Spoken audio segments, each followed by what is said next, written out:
आज आपण एक नवीन इंग्लिश लेसन शिकणार आहोत. घाबरायचं अजिबात नाही बरं का. प्रत्येक लाईन आपण अगदी सोप्या मराठीत समजून घेणार आहोत.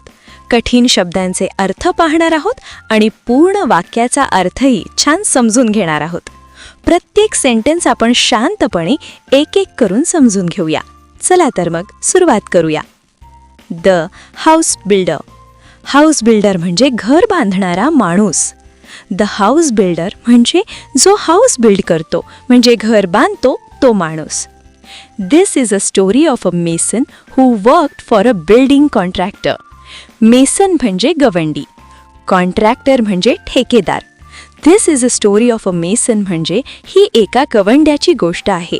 हू worked for a building contractor म्हणजे जो एका ठेकेदाराकडे काम करत होता.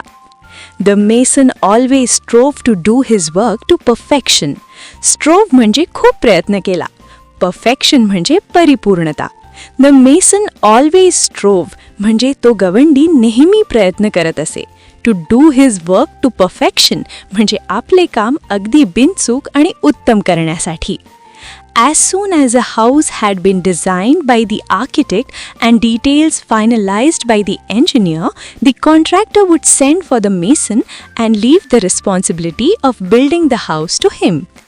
Designed म्हणजे आराखडा तयार केला, आर्किटेक्ट म्हणजे वास्तुशास्त्रज्ञ, finalized म्हणजे अंतिम ठरवले, engineer म्हणजे अभियंता, responsibility म्हणजे As soon as a house had been designed म्हणजे घराचा आराखडा तयार झाला की, and details finalized म्हणजे सर्व तपशील ठरले की, the contractor would send for the mason म्हणजे ठेकेदार गवंड्याला बोलवायचा, and leave the responsibility म्हणजे आणि घर बांधण्याची जबाबदारी त्याच्यावर सोपवायचा.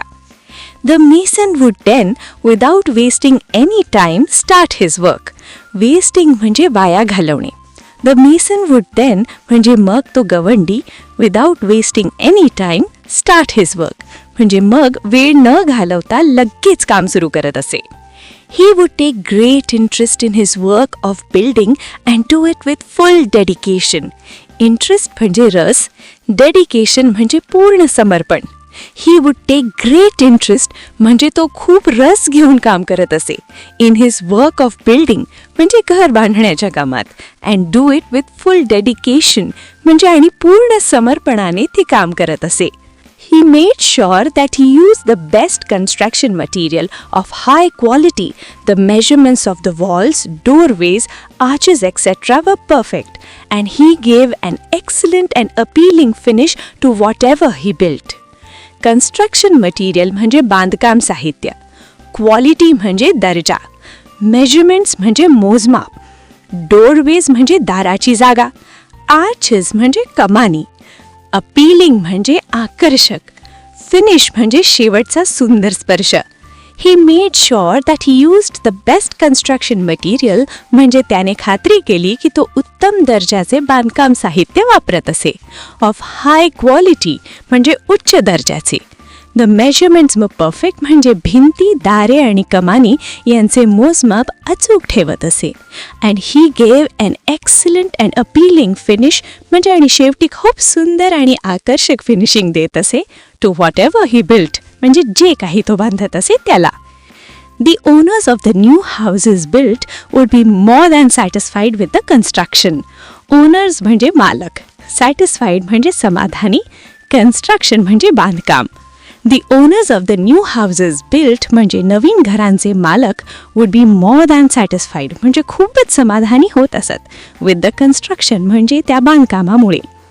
Because of the zeal, diligence, loyalty and persistence that he displayed in his work, the mason was in great demand and fetched good business to his contractor. Zeal म्हणजे उत्साह, diligence म्हणजे मेहनत, loyalty म्हणजे निष्ठा, persistence म्हणजे चिकाटी, displayed म्हणजे दाखवले, demand म्हणजे मागणी, fetched म्हणजे मिळवून दिले. Because of the zeal, diligence, loyalty and persistence म्हणजे त्याच्या उत्साह, मेहनत, निष्ठा आणि चिकाटीमुळे that he displayed in his work म्हणजे जी त्याने आपल्या कामात दाखवली. The mason was in great demand म्हणजे त्या गवंड्याची खूप मागणी होती. And fetched good business to his contractor आणि त्याने ठेकेदाराला चांगला व्यवसाय मिळवून दिला. Subsequently, the contractor recompensed the mason handsomely with a very good salary. Subsequently म्हणजे त्यानंतर, recompensed म्हणजे मोबदला दिला, handsomely म्हणजे भरपूर प्रमाणात, salary म्हणजे पगार. Subsequently, the contractor recompensed the mason handsomely म्हणजे त्यानंतर ठेकेदाराने गवंड्याला भरपूर मोबदला दिला. हॅन्डसमली म्हणजे उदारपणे, with a very good salary म्हणजे खूप चांगला पगार देऊन. He could meet the needs of his family sufficiently without any scarcity. Sufficiently म्हणजे पुरेशा प्रमाणात, स्केसिटी म्हणजे कमतरता.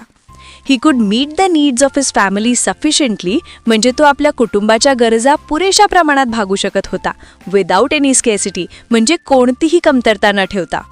The mason thus continued working with great devotion for many years till he became a grandfather. Continued म्हणजे पुढे चालू ठेवले, devotion म्हणजे निष्ठा, समर्पण, grandfather म्हणजे आजोबा. The mason thus continued working म्हणजे तो गवंडी असेच काम करत राहिला, with great devotion म्हणजे खूप निष्ठेने, for many years म्हणजे अनेक वर्षे, till he became a grandfather म्हणजे तो आजोबा होईपर्यंत. Then he decided that it was time to retire and spend time playing with his grandchildren. Decided म्हणजे ठरवले, retire म्हणजे निवृत्त होणे, grandchildren म्हणजे नातवंडे. Then he decided म्हणजे मग त्याने ठरवले that it was time to retire म्हणजे आता निवृत्त होण्याची वेळ आली आहे.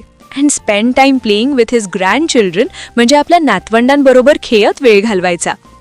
Being a firm-minded person, he informed his contractor of his decision to retire from house building. Firm-minded म्हणजे ठाम विचारांचा, informed म्हणजे कळवले, decision म्हणजे निर्णय. Being a firm-minded person म्हणजे तो ठाम विचारांचा असल्यामुळे त्याने आपल्या ठेकेदाराला कळवले of his decision to retire म्हणजे निवृत्ती घेण्याच्या आपल्या निर्णयाबद्दल. The contractor was very disheartened to lose such an excellent workman and urged the mason to continue his job but to no avail.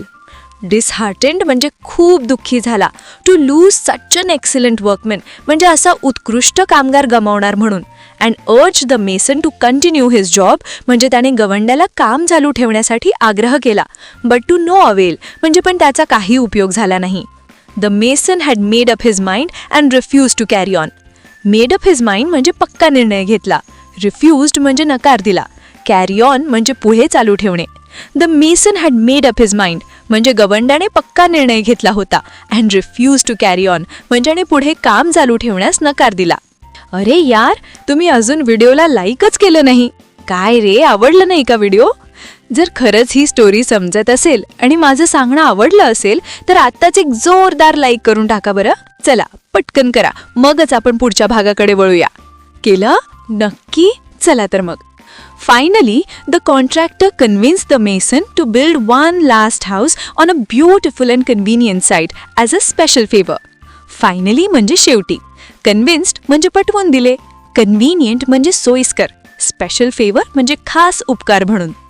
Finally, the contractor convinced the mason म्हणजे शेवटी ठेकेदाराने गवंड्याला पटवून दिले, to build one last house म्हणजे अजून एक शेवटचे घर बांधण्यासाठी on a beautiful and convenient site म्हणजे एका सुंदर आणि सोयीस्कर जागेवर, as a special favor म्हणजे खास उपकार म्हणून. The mason agreed to do so with great reluctance, not too happily either. Agreed म्हणजे तयार झाला, reluctance म्हणजे अनिच्छा. The mason agreed to do so म्हणजे गवंडी तयार झाला with great reluctance म्हणजे पण मोठ्या अनिच्छेने, not too happily either आणि फारसा आनंदाने नाही. The construction started.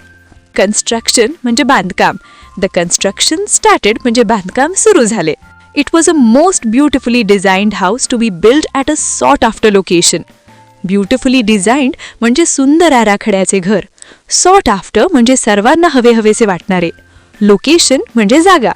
It was a most beautifully designed house म्हणजे ते खूप सुंदर आराखड्याचे घर होते. To be build at a sought after location म्हणजे ते सर्वांना आवडणाऱ्या उत्तम जागेवर बांधायचे होते. However, the mason could not put his mind and heart in his work. However म्हणजे पण, put his mind and heart म्हणजे मनापासून लक्ष देणे. However, the mason could not put his mind and heart in his work म्हणजे पण गवंडी आपल्या कामात मन आणि लक्ष घालू शकला नाही. He did his work very roughly and carelessly, without interest or dedication. Roughly म्हणजे ढिसाळपणे, केअरलेसली म्हणजे किष्काळजीपणे, इंटरेस्ट म्हणजे रस, डेडिकेशन म्हणजे समर्पण. He did his work very roughly and carelessly म्हणजे त्याने काम खूप ढिसाळपणे आणि निष्काळजीपणे केले. Without interest or dedication म्हणजे रस आणि समर्पण न ठेवता. Even the building material used was of low quality, but he did not care. Building material म्हणजे बांधकाम साहित्य, लो क्वालिटी म्हणजे कमी दर्जाचे. Even the building material used was of low quality म्हणजे त्याने वापरलेले साहित्यही कमी दर्जाचे होते. But he did not care म्हणजे पण त्याला काहीच फरक पडत नव्हता. He simply wanted to complete the job in haste and finally retire. Simply म्हणजे फक्त, हेस्ट म्हणजे घाई, रिटायर म्हणजे निवृत्त होणे. He simply wanted to complete the job in haste म्हणजे त्याला फक्त ते काम लवकर घाईघाईत पूर्ण करायचे होते. अँड फायनली रिटायर म्हणजे आणि शेवटी निवृत्त व्हायचे होते. The house was ready earlier than expected. Very रफली made structures, weak walls, poor finish and did not look as good at all as designed. Earlier than expected म्हणजे अपेक्षेपेक्षा लवकर. रफली मेड स्ट्रक्चर्स म्हणजे ढिसाळ बांधकाम. वीक वॉल्स म्हणजे कमकुवत भिंती. पुअर फिनिश म्हणजे शेवटचा देखावा खराब होता. And did not look as good as designed म्हणजे आणि जसा सुंदर आराखडा होता तसं ते अजिबात दिसत नव्हतं. Yet the mason did not care. Yet म्हणजे तरीसुद्धा, केअर म्हणजे काळजी करणे. Yet the mason did not care म्हणजे तरीसुद्धा त्या गवंड्याला काही काळजी नव्हती. He inform the contractor that the house was ready and he was waiting to hand over its keys to him. Inform म्हणजे कळवले, हँड ओव्हर म्हणजे सुपूर्त करणे, कीज म्हणजे चाव्या. He inform the contractor that the house was ready म्हणजे घर तयार झाली आहे. And he was waiting to hand over its keys म्हणजे आणि तो त्याला चाव्या देण्यासाठी वाट पाहत आहे. The contractor arrived at the site. Arrived म्हणजे पोहोचला, साईट म्हणजे जागा.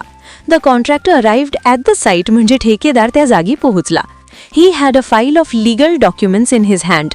लीगल डॉक्युमेंट्स म्हणजे कायदेशीर कागदपत्रे. He had a file of legal documents in his hand म्हणजे त्याच्या हातात कायदेशीर कागदपत्रांची फाईल होती. The mason handed over the new house's keys to him. Handed over म्हणजे दिल्या. The mason handed over the new house's keys म्हणजे गवंड्याने नवीन घराच्या चाव्या त्याला दिल्या. But the contractor did not step forward to enter the house to see it. Step forward म्हणजे पुढे जाणे, एंटर म्हणजे आत जाणे. But the contractor did not step forward म्हणजे पण ठेकेदार पुढे गेला नाही. टू एंटर द हाऊस म्हणजे घरात जाण्यासाठी, टू सी इट म्हणजे ते पाहण्यासाठी.